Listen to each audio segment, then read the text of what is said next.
Bonjour et bienvenue au Balado des Curieux. Cet épisode est enregistré à l'École des Nations. Je m'appelle Zayema et je serai votre animatrice pour cet épisode. Nous allons vous parler de l'arrondissement Mercier-Hochelaga Maisonneuve. Nous allons aborder divers aspects de ce sujet avec nos journalistes. C'est parti, bonne écoute. Shishania, tu vas nous parler de l'école. À toi la parole. Merci Zaema. Savez-vous qui est Édouard Montpetit? C'est un homme de travail qui a marqué la ville de Montréal. Édouard Montpetit est né dans la ville de Montmagny. Il est né le 26 janvier 1881 et il est mort le 27 mai 1954. C'était un économiste professeur. Il obtient en 1904 une licence de droit à l'Université de Montréal. Il étudie l'économie et la sociologie à Paris. Après 1940, Édouard Montpetit délaisse peu à peu l'enseignement pour exercer surtout des fonctionnements administratifs. Connaissez-vous l'école secondaire Édouard Montpetit? Selon le site du Centre de services scolaires de Montréal, l'école secondaire Édouard Montpetit se situe sur l'avenue Pierre de Coubertin à Montréal. Centurier de verdure, l'école secondaire Édouard Montpetit accueille 400 élèves chaque année. Elle est reconnue pour ses programmes d'études en arts plastiques, en danse et en sport. Plusieurs endroits portent son nom. Peut-être que vous connaissez le métro Édouard Montpetit sur la ligne bleue. Sinon, c'est à vous de visiter. Merci de m'avoir écouté. Et je redonne la parole à Zaema. Merci Shishania. À toi la parole Malika. Merci Zaema. Savez-vous qui est Pierre de Coubertin?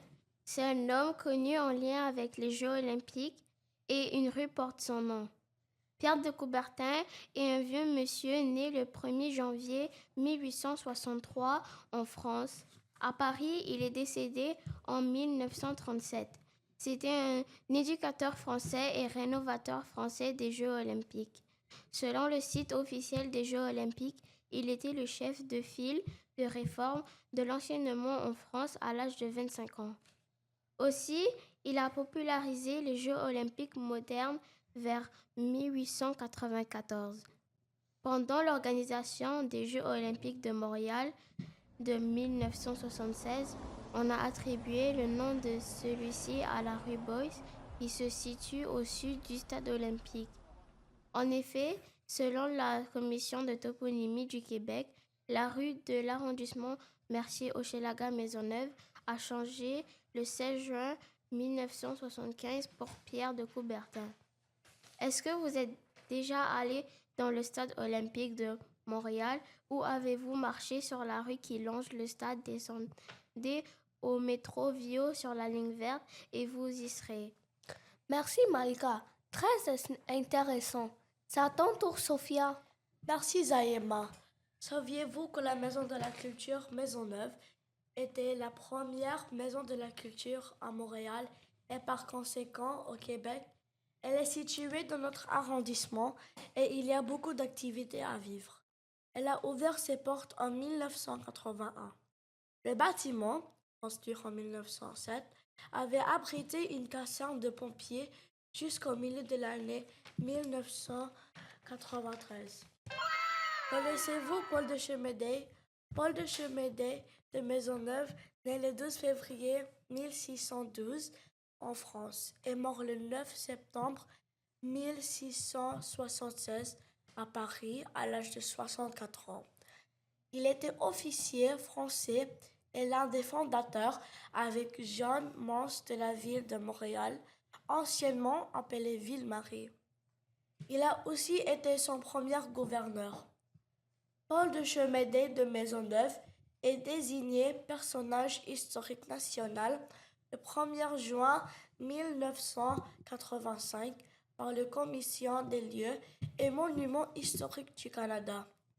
Il est également désigné personnage historique par le ministère de la Culture et des Communications le 17 mai 2013. Si vous voulez aller visiter la Maison de la Culture, les billets gratuits sont disponibles 2 semaines avant la date de l'activité. Tous les événements sont gratuits, sauf l'indication contraire. J'aimerais bien aller visiter la Maison de la Culture. Et vous? Merci beaucoup et je donne la parole à Zayema. Merci Sophia. Vous connaissez sans doute l'église de Sainte-Jeanne d'Arc, dans le quartier d'Hochelaga à Montréal. Mais savez-vous qui est la Jeanne d'Arc qui lui a donné son nom? D'après la commission de la toponymie de la ville de Montréal, Jeanne d'Arc est née en 1412 en Domremy, en France. Elle a entendu les voix de Dieu dans sa tête qui lui ont dit de partir se battre contre les Anglais. Grâce à son rôle dans la bataille, les Français combattent contre les Anglais et elle avait seulement 13 ans. Aujourd'hui, il y a plein de lieux et monuments qui portent le nom de Jeanne d'Arc. Une église porte son nom dans l'arrondissement Mercier-Hochelaga-Maisonneuve et elle se situe sur la rue Chambly. Selon le site du patrimoine culturel du Québec, elle a été construite entre les années 1960 et 1961. Il y a beaucoup de gens qui font des musiques qui parlent d'elle, des livres et des films inspirés de sa vie. Peut-être aurez-vous la chance d'en entendre parler davantage. Voilà, vous avez appris plus de l'arrondissement Mercier-Hochelaga-Maisonneuve. Merci d'avoir écouté ce balado. Au revoir.